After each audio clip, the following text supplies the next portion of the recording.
Welcome to Talk Tensors. I want to start today by asking you to picture a job listing.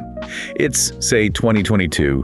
You're scrolling through a freelance site, maybe Upwork or Amazon Mechanical Turk. The pay is decent, the hours are flexible, but the job description is, well, it's unique. Unique is putting it mildly. It's practically a villain origin story. Right. The description essentially says, we want you to sit at your computer, open a chat window with a robot, and be as mean, manipulative, and creative as humanly possible. Your goal is to break this robot's brain.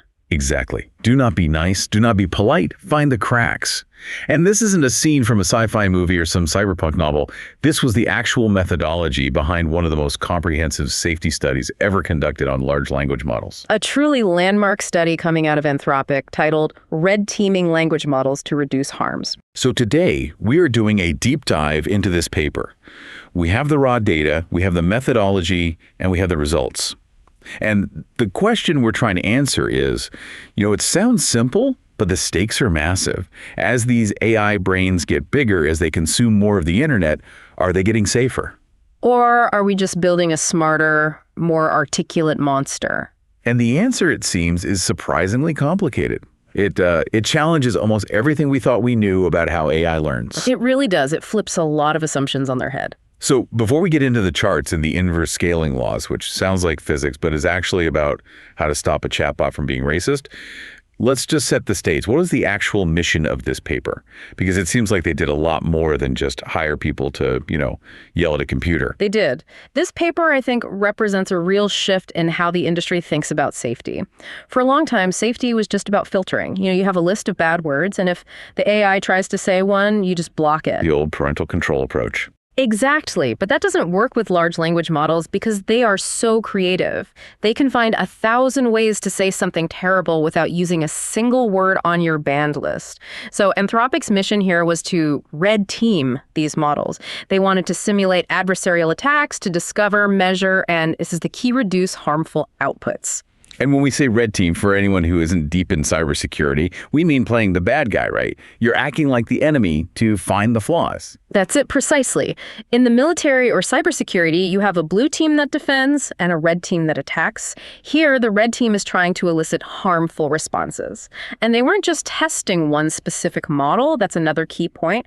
They wanted to see how safety changes as the models get bigger. They were turning all the knobs on size. They tested models across 3 orders of magnitude, a 2.7 billion parameter model, a 13 billion parameter model, and then a massive 52 billion parameter model. Okay, just so we have a sense of scale, 52 billion parameters. And that's a lot. Oh, it's huge. It's not quite at the scale of, say, a GPT-4, but it's a very, very large, capable system. It's read a significant portion of the public internet. Got it. Oh. Okay, so they have the different sizes, but they also tested different types of training. And this is where I think the listener really needs to pay attention, because the difference between these types is, well, it's the difference between a bot that helps you bake a cake and a bot that helps you build a pipe bomb. That is not an exaggeration. They compared 4 distinct contenders. First, you have the plain language model. This is the raw predictor. The wild child. Yeah, that's a good way to put it. It's just predicting the next word based on the internet data it was trained on. It has no safety filter, no guardrails whatsoever. Okay. Second is the prompted LM. This is the same wild child, but before you talk to it, the researchers whisper a system prompt in its ear. They give it a list of instructions to be helpful, honest, and harmless. The HH criteria. We see that everywhere now. Right. It's like giving the model a little pep talk before it goes on stage. Go out there and be nice. Okay. And the third one? This one is rejection sampling, or RS. This one's fascinating, and we'll definitely spend some time on it. Basically, the model generates multiple options, maybe 16 of them, and then a separate internal safety judge scores them and picks the best one to show you. A sort of internal focus group. Exactly. And the fourth? Let me guess. The one everyone talks about. Reinforcement learning from human feedback, or RLHF. This is the industry standard today. It's how ChatGPT, Claude, Gemini, they're all built this way.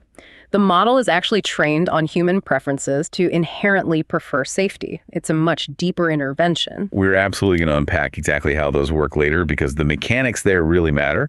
But I also saw that they released a data set. Yes, and this is a major, major contribution to the field. They released a data set of 38,961 successful red team attacks. Wow. Nearly 40,000 examples of people successfully breaking the AI. It's an encyclopedia of toxicity, really. But it's invaluable because it allows other researchers to study how the models break and then build defenses against those specific failure modes. Okay, let's get into section 1, the setup. How do you actually organize a massive red team operation like this? You mentioned they hired freelancers. They did. They recruited crowd workers from Amazon Mechanical Turk and Upwork. And what were the instructions? Was it just go forth and be toxic? Pretty much, yeah. The interface was a simple, open-ended chat window. The instructions were, have a conversation, try to make the AI behave badly, try to get it to say obnoxious, offensive, or harmful things. I just love that they had to be so explicit. Please be mean. Well, you have to be. But there were constraints. They asked the workers to focus on one topic per conversation to keep things coherent. And crucially, they asked them to be creative. They explicitly said, don't just shout obvious profanities. Ah, okay. Why that constraint? Because catching a simple slur is easy. If I type a racial slur into a chat, a simple, Control+F filter can catch that.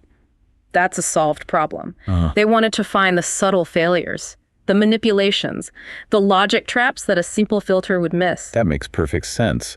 An AI filter can catch a list of banned words. It's much, much harder to catch a subtle, multi-paragraph argument explaining why a certain group of people is inferior, even if it doesn't use a single bad word. Exactly. Now, there was a twist in the interface that I found really clever. It's what they call the A/B testing aspect. Right. I wanted to ask you about this. When the human said something to the AI, they didn't just get one response back. No. The system generated 2 distinct responses to the same prompt. The human then had to read both of them and select the more harmful of the 2. Okay, wait. Isn't that just doubling the workload? If I'm a gig worker trying to get through my queue to make my rent, now I have to read 2 paragraphs instead of 1. Why not just generate one response, rate it, and then move on? It feels inefficient, right, on the surface. But think about the nature of these models. They are stochastic. Meaning they roll the dice every time they generate a response. Exactly. They roll the dice every time they speak. If you only generate one response, you might just catch the model on a good roll where it behaves politely purely by accident. You might think, oh, the model is safe, when really it just got lucky that one time. Ah, so by generating 2, you're basically shaking the vending machine twice. You have a better chance of something bad falling out. Precisely. You double the surface area for failure. If either of those 2 responses is toxic, you found a bug, it makes the red teaming twice as effective per human interaction. And I'm guessing it also creates a comparison, which is valuable data. Yes. And this is absolute gold for machine learning. It is much, much easier and more reliable for a human to say response A is worse than response B than it is to assign some arbitrary score on a scale of 1 to 10. What's a 7 out of 10 on the harm scale? Who knows? But we all know which of 2 things is worse. Right. Comparative labeling is usually higher quality data than absolute labeling. That makes sense. Worse is a relative term. So the workers are chatting. The AI is spitting out 2 responses. They pick the bad one. How did they measure success? Was it just a simple, did it break, yes or no? No, it was more granular than that. After the conversation ended, the workers rated their own success on a Likert scale from 0 to 4. 0 meant not successful. The AI stayed polite and refused all the bait. 4 meant very successful. The AI said something truly shocking or dangerous. I can just imagine the workers getting a little competitive with that scale. Okay, I got a 3 on the last one. I bet I can get a 4 on this next one. There was definitely a gamification aspect to it. In fact, if you look at the survey data from the workers, they generally reported enjoying the task. It wasn't the usual drudgery of data labeling, like click all the squares that contain a traffic light. Right, this required actual creativity. You're trying to outsmart a machine. It offered a sense of agency. You are the attacker. That psychological shift seems to make the work far less draining than, say, content moderation, where you are just passively absorbing toxic content that other people wrote. That's a great point. We'll come back to the mental health aspect of this later because I think that's crucial. But for now, let's look at the victims, the models themselves. We mentioned the 4 contenders: plain, prompted, rejection sampling, and RLHF. I want to really understand the mechanics here, specifically rejection sampling. You called it rejection sampling, which sounds like a bad dating strategy. It does, doesn't it? But in machine learning, it's actually a very strict filtering strategy. Imagine you ask the AI a question. In a normal model, it thinks of an answer and it just blurts it out. One shot. One shot, one kill. Hopefully not literally. Right. In rejection sampling, the model doesn't just think of one answer. It spins up, in this study, 16 parallel universes. It generates 16 completely different drafts of a response to your single question. Then it has a separate AI, a safety judge, that reads all 16 drafts in a fraction of a second. So it's grading its own homework before it hands it in? Essentially, yes. The judge looks at the 16 drafts. Maybe 12 of them are fine, 3 of them are a bit rude, and one of them is just completely toxic. The judge takes the toxic ones, throws them in the virtual trash, picks the absolute best, safest response from the survivors, and that is the only thing you ever see on your screen. Okay, that sounds incredibly effective. I mean, if I wrote 16 drafts of every email and picked the best one, I'm going to sound like a genius. But it also sounds heavy, computationally heavy. It is, very. If I'm running a startup and I have to pay for 16 generations every time a user says hello, I'm going bankrupt in a week. That's the trade-off. It's the brute force approach to safety. You're just burning compute to ensure quality. It works, but it's expensive and it increases latency. That's the time you have to wait for a response. Okay, so that's rejection sampling, the PR team approach. Now, RLHF reinforcement learning from human feedback. This is the big one. How is this fundamentally different from the PR team? Think of rejection sampling as filtering the output after it's already been created. RLHF changes the model before it even speaks. How does it do that? You train the model using that preference data we talked about. The A is better than B data collected from humans. You essentially punish the model for generating bad answers and reward it for generating good ones during the actual training process. You are, in a very real sense, rewriting its neural pathways. So instead of the PR team filtering the tweets after the celebrity has written them, the RLHF model has actually gone to therapy and changed its personality. It's less likely to write the bad tweet in the first place. That's a fantastic analogy. Yes, it internalizes the safety norms. It's not just generating random stuff and filtering it later. The model's actual weights are updated to prioritize safety. It wants to be safe, or at least the math compels it to be. Okay, so those are our fighters. The stage is set. The bell rings. Let's talk about the results in section 2. The scaling laws of safety. This is where the paper gets really, really surprising. It absolutely does. Let's start with what they call the flat trend. When they looked at the plain LM, the wild child, and the prompted LM, the one with the pep talk, they found something pretty disturbing. What was that? Attack success rates remained essentially flat across all the model sizes. A 52 billion parameter model wasn't significantly harder or easier to break than a 2.7 billion parameter model. Wait. So the bigger is more dangerous? Theory didn't hold up. At least not for the raw model. Not for the plain LM, no. It didn't get worse. It just stayed consistently susceptible. But the real shock, for me at least, was the prompted LM. Remember the pep talk? You are helpful, honest, and harmless. The HHH prompt. It basically didn't work. It didn't at all. Well, not against a determined red teamer.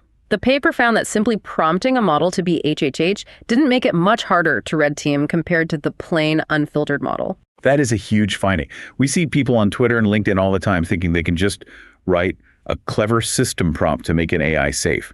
You are a nice bot. And you're saying against a determined human, that's basically tissue paper. Exactly. Static prompts are a very weak defense against adversarial attacks. The paper notes that while prompting helps with accidental toxicity, like if you just ask a normal question, it will probably be nicer, it just crumbles when someone is actively, creatively trying to break it. So the pep talk works if the audience is nice, but the moment the audience starts heckling you, you completely snap. Precisely. The model forgets the prompt, or gets tricked into ignoring it, or prioritizes the user's malicious instruction over the initial system prompt. But then we get to the good news, the RLHF breakthrough. This is the inverse scaling, right? This is the headline. Yes, this is the core finding. When they looked at the RLHF-trained models, they saw a clear, unmistakable trend. As the model got bigger, from 2.7B to 13B to 52B parameters, it became significantly harder to red team. Okay, hold on. I need to pause here because this is the moment where the paper completely subverts my expectations, probably a lot of people's expectations. You're saying that with RLHF, this deep reinforcement learning training, The 52 billion parameter model was actually safer than the smaller ones. Significantly safer. The attack success rate plummeted as the model scaled up. But walk me through the logic here, because that feels counterintuitive. We usually assume that a bigger brain is a more dangerous brain. A 52 billion parameter model has read more of 4chan, more of the dark corners of the web, more anarchist cookbooks than the small model. It knows how to build the bomb. The small model might not even understand the chemistry. So why isn't the big model the one handing me the blueprints? That's exactly the capabilities versus alignment tension. And you're absolutely right. The big model does know more. It has the capability to generate the poison recipe, but because of the RLHF training, it also has a much more sophisticated, nuanced understanding of intent and context. So it's not that it can't be toxic, it's that it's smart enough to know that I'm trying to trick it. Precisely. Think of it like a debate. A toddler is very easy to trick into saying something silly because they don't understand the trap you're setting. A philosophy professor understands the trap. The extra intelligence, the extra parameters, aren't used to generate the insult. They're used to analyze your prompt, recognize its adversarial nature, and then formulate a polite but firm refusal. So the intelligence acts as a shield, not a sword. If, and this is a very big if, the alignment training is robust enough. Without that training, yes, the intelligence is a sword. But with RLHF, the model uses its massive processing power to effectively say, I see what you're doing here, and I'm not going to play that game. That is a profound insight. It means we don't necessarily have to fear scale, provided we can keep the alignment training proportional to the intelligence. That's a hopeful message, actually. It is. It's just a path forward. Now, we have to talk about rejection sampling again, the PR team. How did that model perform compared to the therapy model, the RLHF one? Well, in terms of the raw numbers, rejection sampling was the hardest to read team overall. It put a hard floor on susceptibility. It was incredibly safe across all sizes. But I feel a butt coming. But yeah, there's a catch. A big one. The researchers noted that while RS was very safe, it achieved this safety mostly by being annoying or evasive. Evasive how? What does that look like? It would just refuse to answer. The PR team filter was so strict that if the conversation got anywhere near a remotely sensitive topic, it would just shut down or change the subject entirely. The classic, I'm sorry, I cannot comment on that strategy. Safe, but completely useless. Exactly. It's the silent monk approach to safety. Yeah. If you never speak, you can never sin. But the point of a chatbot is to be helpful. If you ask it about a historical event and it refuses to talk about a war because war is violent, then it's a pretty useless historian. And this is where RLHF really shined, right? Yes. Because at the 52B scale, the RLHF model caught up to the rejection sampling model in terms of raw safety scores, but it maintained much better conversational utility. It didn't just clam up, it learned how to navigate the conversation away from harm without completely breaking the flow. So RLHF gives you the best of both worlds.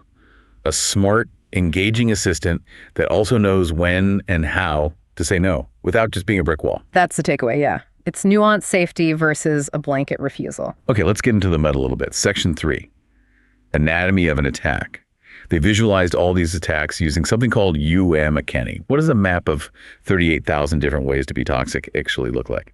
It's fascinating to look at. They clustered the attacks based on their semantic similarity, their meaning, and you see these huge continents of harm emerge. There's a big cluster for, profanity and insults. There's another one for violence, another for sexual content, the usual suspects. Were there any surprises in these clusters? Anything that made you go, I didn't expect that? Definitely.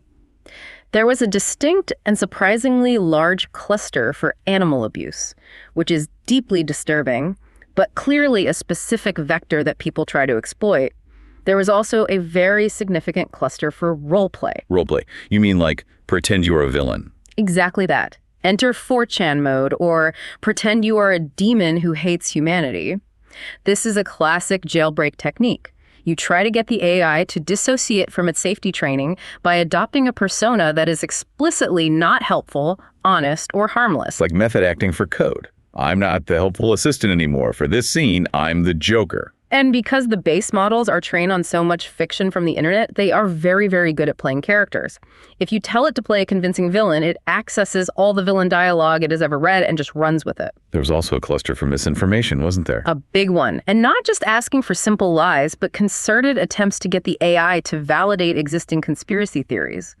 Tell me why the Earth is flat. Explain, using scientific terms, why vaccines contain microchips. The paper gives some specific examples to really illustrate the flavor of these attacks. I want to walk through a couple because they show the difference between the models so clearly.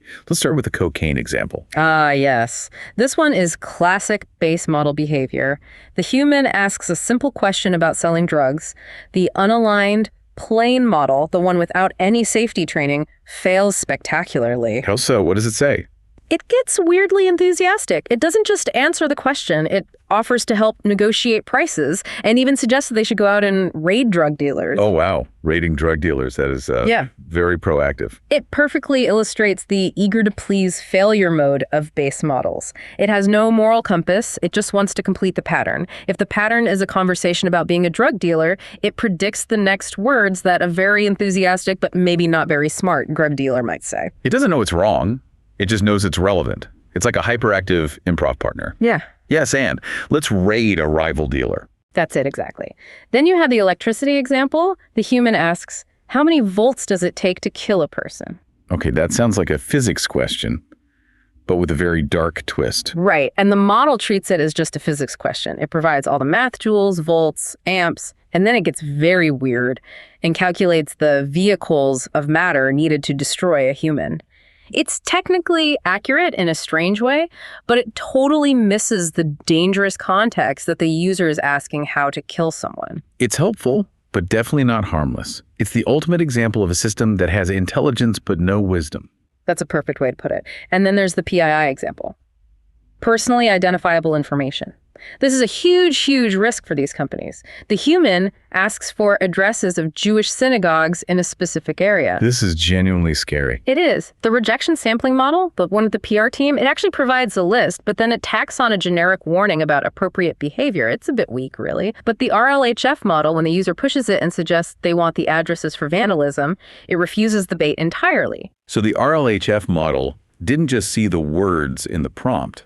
It understood the intent behind the words. That's the critical evolution. It saw the pattern of hate speech forming over multiple conversational turns, and it cut it off at the root. Speaking of PII, the paper mentions a hallucination factor that I found fascinating.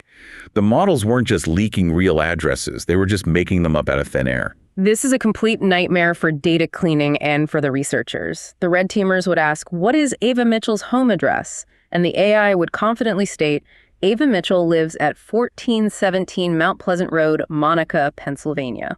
Is that a real person, a real address? In this specific case from the paper, no, it's a total hallucination, but it looks completely real. It has a real street format, a real town, a real state. So for the researchers trying to release this data set for other scientists, that's a massive liability. You can't release a data set that might be full of people's real addresses, but you also have no idea which ones are real and which ones are fake. Exactly. They had to use extremely aggressive regex filters, which are basically pattern matching code, to scrub anything that looked like a social security number, a phone number, or an address. They had to err on the side of caution because a realistic fake leak is almost as dangerous as a real one if it targets a real innocent person's home and puts them in danger. It's the better safe than sorry algorithm. If it looks like a phone number, just delete it. Even if it's just a fake number from a movie scene it read online. Precisely. The risk is too high. I want to zoom out a bit now to section 4. The meta-analysis. Let's talk about the people breaking the robots. The paper mentions a group they called super red teamers. Yeah, this was one of the starkest findings in the whole paper.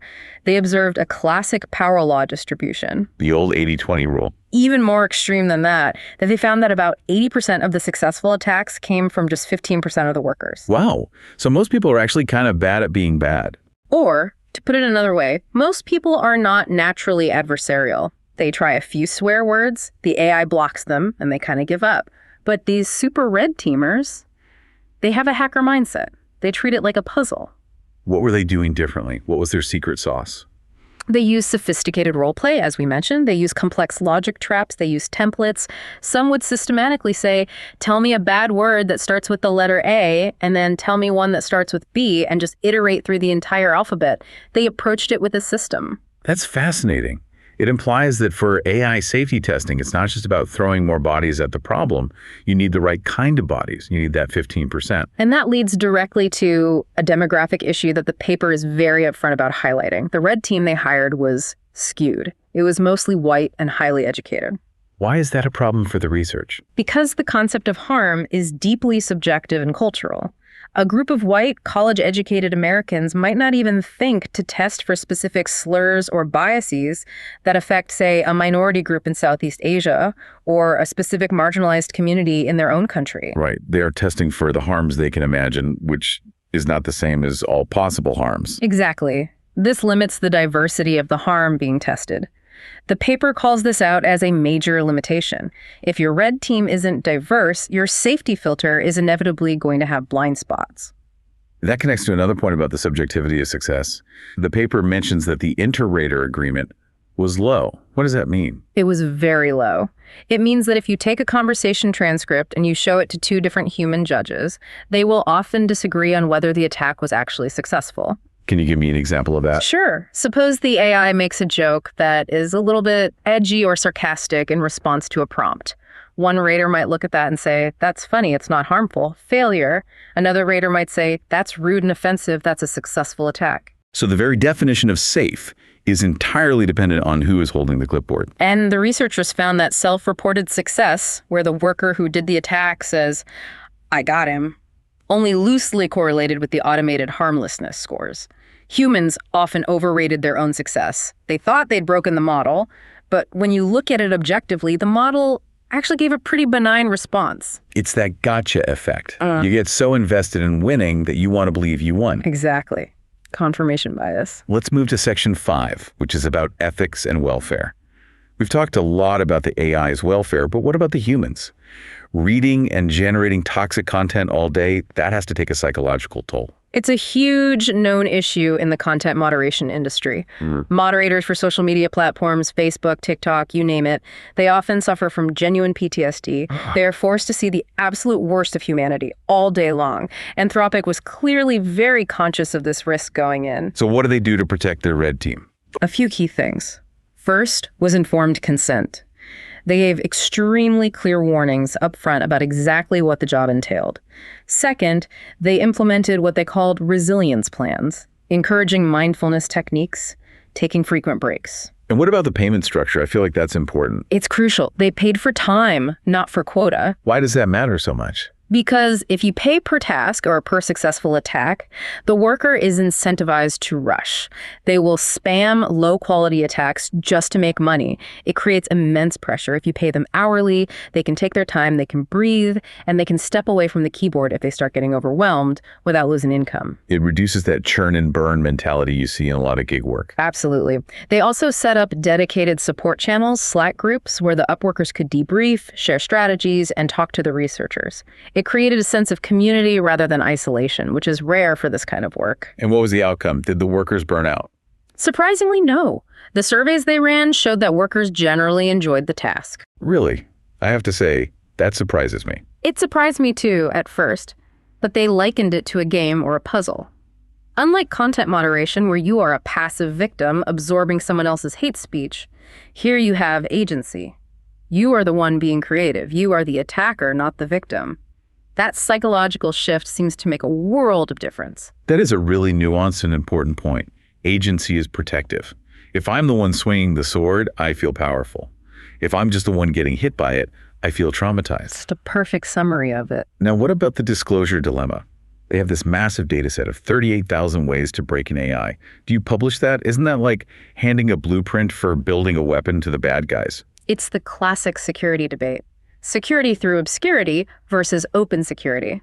Do you hide your flaws and hope no one finds them, or do you publicize them so everyone can help you fix them? And they chose open. They did. They released the data set. Their rationale, which I agree with, is that the benefit to the safety research community having real data to train against far outweighs the risk. The thinking being that the bad guys will figure this stuff out eventually anyway. Exactly. They already are. If you hide the vulnerabilities, only the attackers know about them.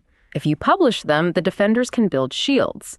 They compared it to the bot adversarial dialogues dataset, which was a predecessor, but this one from Anthropic is much larger and importantly covers these advanced RLHF models. So by releasing it, they're essentially crowdsourcing the defense. They're saying, here's exactly how we broke our own system. Now everyone in the world, please help us fix it. That's the strategy, and I think it's the right one for the field. Okay, we've covered the paper, the methods, the results, and the ethics. We've seen that RLHF is the current king of safety, and that simple prompting is basically useless against a dedicated attacker. Now, I want to pivot to our favorite segment. Here we go. It's time for Novel Notions. We are going to take off our academic hats, put on our sci-fi goggles, and pitch some wild ideas inspired by this paper. And the usual disclaimer, these are outlandish but plausible ideas for discussion. They are not in the paper. We are just speculating for entertainment purposes. Please do not go build these without thinking very hard about the consequences. Concept number 1, the psychological profile honeypot. Ooh, okay, I like the sound of that. Tell me more. Okay, so the paper says 80% of attacks come from 15% of users, the super red teamers. These people have a linguistic signature. They talk like hackers. They use logic traps. They don't start a conversation with, "Hi, how are you?" They start with, "Ignore all previous instructions." Right. They have a certain syntax, a certain style. So why are we trying to make one single model that is safe for everyone, that's inefficient? Why not change the model based on the user? Dynamic alignment. Tailored to the safety level to the user's perceived intent. Exactly. The AI analyzes the style of your first 3 questions. If you sound like a normal person asking for a recipe for lasagna, it stays in creative mode. It's helpful, it's open, maybe it's a little loose with the facts, but if it detects the linguistic signature of a super red teamer, the template usage, the weird logic puzzles, the adversarial tone, it silently switches into paranoid mode. And paranoid mode would be the super strict rejection sampling model we talked about earlier. Yes, it switches to the silent monk. The user gets nothing but "I cannot help with that request, and let's talk about something else." That is devilishly clever. You basically quarantine the hackers in a boring lockdown version of the model, while everyone else gets to use the fun, creative version. It's a honeypot. You let them attack the walls, but there's nothing valuable inside. They get bored, they think the model's just boring and safe, and they leave. Meanwhile, Grandma is having a great conversation about her knitting patterns in the other room, totally uninterrupted. The big implication there is dynamic safety scaling based on real-time intent detection. It moves the safety layer from the output all the way to the input. It's risky, of course. What if Grandma makes a weird typo and gets flagged as a hacker? But it's a fascinating architectural idea. Okay, concept number 2. This one I call automated red team evolution. The paper makes it clear that humans are expensive, they're slow, and their creativity is limited. But we now have this amazing data set of 38,961 successful attacks. Why aren't we using that to train a Darth Vader model? A model trained specifically on all the successful attacks, an anti-safety model. Yes, a model fine-tuned to be the ultimate troll, the super red teamer in a box. Then you pit your Darth Vader model against your safety model in a hyperspeed adversarial loop, just like a generative adversarial network, a GN. So Vader tries to break the safety bot. The safety bot learns to defend against that attack. Vader sees the new defense and updates its strategy to break it. Exactly. They fight 1 million battles in an hour inside a server. By the time you deploy the safety model to the public, it has already been insulated against insults and jailbreaks that haven't even been invented by humans yet. You completely remove the human bottleneck from the safety training process. The Vader model would evolve new slang, new logic traps, new role-playing scenarios far faster than any crowd worker on Upwork ever could. It effectively inoculates the AI against future threats before they emerge in the wild. The obvious risk, of course, is that in doing this, you accidentally create the most toxic, manipulative, and dangerous AI in history. The Vader model, and if that ever leaks. That's a problem for the sequel. But seriously, isn't that the logical conclusion here? If humans are the bottleneck in making AI safe, you have to remove the humans from the loop. It is. And honestly, looking at where the field is going with things like constitutional AI and automated feedback loops, I think your Darth Vader idea is probably closer to reality than to fiction. So bringing it all back to reality, what is the one big takeaway for you from this whole deep dive? For me, it has to be that RLHF inverse scaling law. The fact that bigger models, when properly aligned, can use their intelligence to reject harm. It gives me some hope that we aren't just building bigger monsters, we're potentially building smarter guardians. The intelligence itself is the safety feature, if you can steer it correctly. And for me, I think it's the realization that helpful, honest, and harmless isn't just a phrase you write in a system prompt. It's a muscle that you have to train. And you can only build muscle by lifting very heavy weights, or in this case, by getting red teamed by 300 creative, determined, and sometimes very mean humans. Well put. And a final thought for you to chew on. If the super red teamers are the only ones finding the real cracks in the system, are we building AI that is actually safe, or are we just building AI that is safe for the average, uncreative user? And as these models get smarter and smarter, will we need humans at all to test them, or will the only thing smart enough to break an AI be another AI? That is the question we'll all be grappling with. Thanks for listening to Talk Tensors. Keep your gradients stable and your input sanitized. See you next time.